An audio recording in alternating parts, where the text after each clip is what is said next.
जय हिंद दोस्तों, रक्षित खन्ना के चैनल में आपका स्वागत है। दोस्तों कैसे हैं आप? उम्मीद करता हूं कि आप अच्छे होंगे। दोस्तों आज के इस वीडियो में मैं आपको 3 महत्वपूर्ण जानकारियां दूंगा। कौन सी 3 जानकारियां मैं आपको देने वाला हूं? सबसे पहले मैं आपको उसकी जानकारी दे देता हूं। सबसे पहली जानकारी मैं आपको दूंगा all India trade union Congress की मांगे 8 CPC पे। जी हाँ दोस्तों, पेंशनर्स को बढ़ाकर फायदा दिया जाए 8 CPC में, कर्मचारियों को बढ़ाकर फायदा दिया जाए 8 CPC में। तो दोस्तों इसके लिए कुछ डिमांड्स रखी हैं, की डिमांड्स रखी हैं all India trade union Congress ने 8 CPC पर। क्या डिमांड्स रखी हैं इसकी जानकारी मैं आपको आगे दूंगा। फिर एक और मैं आपको जानकारी दूंगा, रक्षा पेंशन से संबंधित, डिफेंस पेंशन से संबंधित कुछ सवाल पूछे हैं वेतन आयोग ने और जवाब दिया है NCJCM ने, शिवगोपाल मिश्रा जी ने या फिर उनके टीम के सदस्यों ने। डिफेंस पेंशन का बजट बढ़ता जा रहा है, एक्सपेंडिचर बढ़ता जा रहा है, ऐसा सरकार का कहना है, वेतन आयोग का कहना है। तो दोस्तों क्या डिफेंस पेंशन सुरक्षित है? रक्षा पेंशन भोगियों को जो पेंशन दी जा रही है क्या वो सुरक्षित है? इसके बारे में सवाल पूछा है। अब जवाब क्या दिया है आपके फेवर में शिवगोपाल मिश्रा जी ने या फिर इनके टीम के सदस्य ने, इसकी जानकारी मैं आपको आगे दूंगा। फिर लास्ट इंफॉर्मेशन मैं आपको दूंगा, पे अकाउंट ऑफिस जबलपुर का लेटर पूर्व सैनिक को बेसिक पेंशन में सुधार करने के लिए। जी हाँ दोस्तों, एक पूर्व सैनिक थे जिनकी पेंशन में कुछ गड़बड़ी थी, जिसमें सुधार करने के लिए कंप्लेन डाली गई और कंप्लेन गई पे अकाउंट ऑफिस के पास। अब जवाब क्या आया है इसकी जानकारी मैं आपको आगे दूंगा लेटर दिखाकर। हो सकता है कि आपकी पेंशन पे में कुछ गड़बड़ी हो, तो कैसे आप कार्रवाई कर सकते हैं इसकी जानकारी मैं आपको दूंगा। तो दोस्तों बस यही 3 जानकारी है जिन पर मैं बात करूंगा, इसलिए वीडियो में आप शुरू से लेकर आखिरी तक बने रहेगा। जानकारियों में आगे बढ़ने से पहले एक छोटी सी अपील मैं आपसे करूंगा, और अपील है चैनल सब्सक्राइब की। देखने में आया है काफी पेंशनर्स हैं जो वीडियो तो देख रहे हैं, लेकिन अभी तक उनमें से कुछ पेंशनर्स ने चैनल को सब्सक्राइब नहीं किया। ऐसे कितने पेंशनर्स हैं? सिर्फ 37%, और कितनों ने किया है? 62%। तो मैं आपसे अपील कर रहा हूं, जितने ने अभी तक चैनल को सब्सक्राइब नहीं किया वो पेंशनर्स फटाफट सबसे पहले चैनल को सब्सक्राइब कर लीजिए, ताकि आपको सही जानकारियां, ऑथेंटिक जानकारियां और आगे आने वाले वीडियो के नोटिफिकेशन आपको तुरंत मिल पाए। चैनल सब्सक्राइब करने के आपको एक भी पैसे नहीं देने, सब कुछ आपके लिए फ्री में है। तो फटाफट सबसे पहले आप चैनल को सब्सक्राइब कर लीजिए और इस परसेंटेज को आप 62% से बढ़ाकर 100% करिए चैनल को सब्सक्राइब करके, ताकि आपको सही ऑथेंटिक जानकारियां मिल पाए। चलते हैं दोस्तों पहली जानकारी की तरफ। सबसे पहली जानकारी है all India trade union Congress ने कुछ डिमांड्स रखी हैं 8 CPC पे। सबसे पहली डिमांड रखी है फिटमेंट फैक्टर ऑफ 3.0। 8 CPC में फिटमेंट फैक्टर मिलना चाहिए 3.0। अब जितने भी संगठन है सब ने अपना फिटमेंट फैक्टर बढ़ा दिया महंगाई को देखते हुए। पहले 2.86 किया जा रहा था, अब कहा जा रहा है कि 3 से ऊपर या फिर 3 फिटमेंट फैक्टर दिया जाए। फिर डिमांड रखी है कम्यूटेशन के पीरियड की, कम्यूटेट पेंशन आफ्टर 11 ईयर। जो पीरियड है कम्यूटेशन का वो 15 साल से घटाकर 11 साल किया जाए। फिर डिमांड रखी है रिवाइज डीए कैलकुलेशन, डीए के जो फॉर्मूला है उस फॉर्मूले को चेंज किया जाए। महंगाई के हिसाब से डीएडीआर बढ़ना चाहिए, ना कि एआई सेपियन के आंकड़ों के हिसाब से, क्योंकि महंगाई कुछ और आती है और आंकड़े कुछ और आते हैं। तो डीए का जो फॉर्मूला है उसमें चेंज किया जाए 8 CPC में। फिर डिमांड रखी है 6% एनुअल इंक्रीमेंट, यानी साल का जो आपको 3% इंक्रीमेंट मिलता है कर्मचारी को, उसकी जगह 6% एनुअल इंक्रीमेंट दिया जाए। फिर डिमांड करी है ओल्ड पेंशन स्कीम को लागू कर दिया जाए। फिर डिमांड करी है मिनिमम 5 प्रमोशन, प्रमोशन को यहाँ को बढ़ाया जाए, प्रमोशन में वृद्धि करी जाए, 5 प्रमोशन दिए जाए यहाँ पे कर्मचारी को। तो दोस्तों ये कुछ डिमांड करी है वेतन आयोग के समक्ष। अब देखने वाली ये बात होगी कि वेतन आयोग इनमें से कौन सी डिमांड मानता है या फिर कौन सी डिमांड नहीं मानता, वो आगे समय बताएगा। तो दोस्तों ये कुछ डिमांड थी जो मैंने आपको समझाई। चलते हैं दोस्तों अगली जानकारी की तरफ। अब दोस्तों वेतन आयोग ने कुछ सवाल पूछे हैं, सरकार ने कुछ सवाल पूछे हैं, आपसे सुझाव मांगे हैं। सवाल क्या पूछा है? रक्षा पेंशन से संबंधित, जो डिफेंस पेंशनर्स को पेंशन दी जा रही है उससे संबंधित ये सवाल पूछा है। अब दोस्तों सवाल क्या पूछा है? देश में सेवारत और सैन्य कर्मियों की तुलना में पेंशन भोगियों की संख्या कहीं अधिक है, यानी जो सर्विंग एम्प्लॉई हैं, सर्विंग जवान हैं, कर्मचारियों से ज्यादा पेंशन भोगी बढ़ रहे हैं, पेंशन भोगी ज्यादा हैं जो पेंशन ले रहे हैं। 25-26 में रक्षा पेंशन पर होने वाला व्यय रक्षा वेतन और भत्तों पर होने वाले व्यय से अधिक होने की संभावना है। यानी 25-26 फाइनेंशियल ईयर में रक्षा पेंशन पर होने वाला जो एक्सपेंडिचर है वो सैलरी और भत्ते से कहीं अधिक है। यानी जो सैलरी दी जा रही है, जो भत्ते दिए जा रहे हैं सर्विंग जवानों को, उससे कहीं अधिक पेंशन भोगियों को पेंशन दी जा रही है। उसका एक्सपेंडिचर कहीं ना कहीं बढ़ रहा है, ऐसा वेतन आयोग कह रहा है। अनुमानों के अनुरूप रक्षा पेंशन बिल में समग्र वृद्धि होने से उपकरण और हथियारों की खरीद, उनके रख रखाव और रक्षा बलों के आधुनिकीकरण पर प्रभाव पड़ेगा।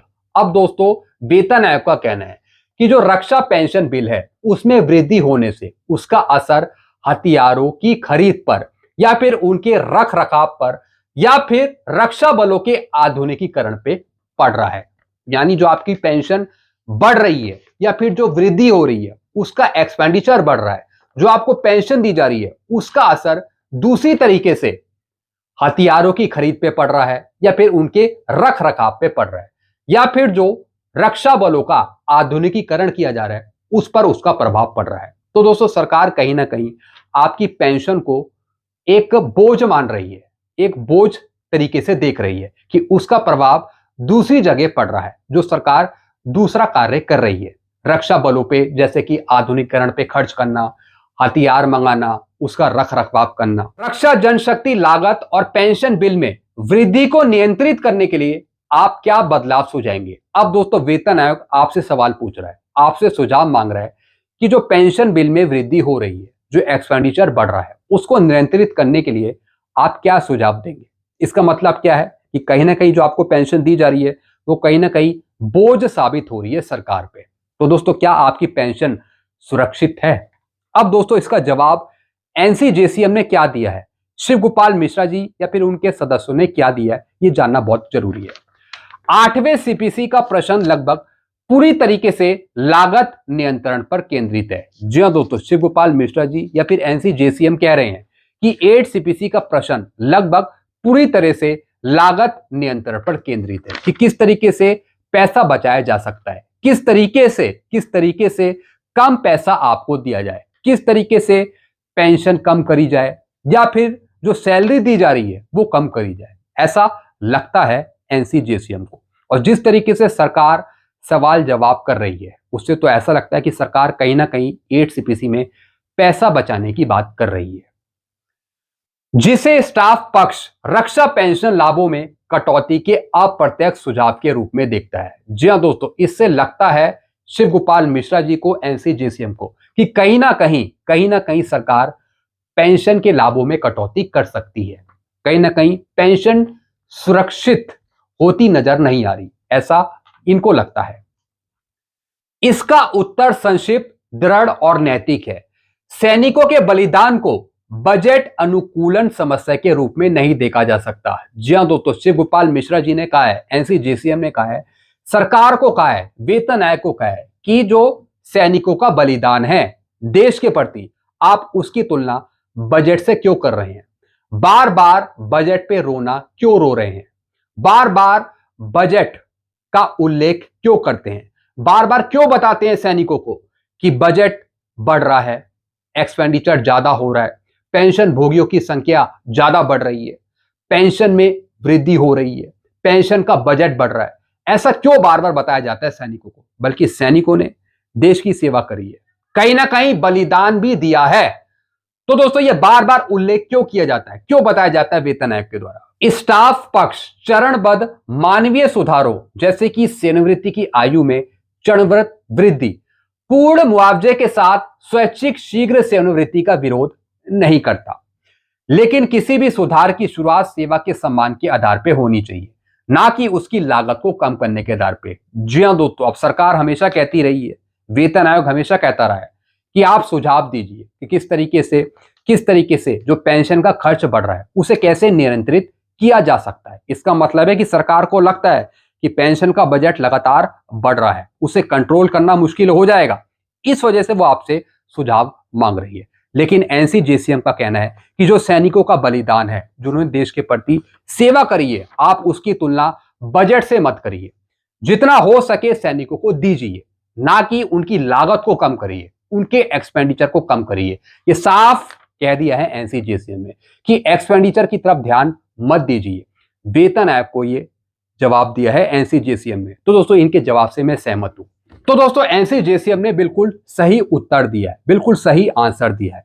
बाकी आपका क्या सुझाव है, आपका क्या कहना है, जरा नीचे कमेंट में आप जरूर बताइएगा।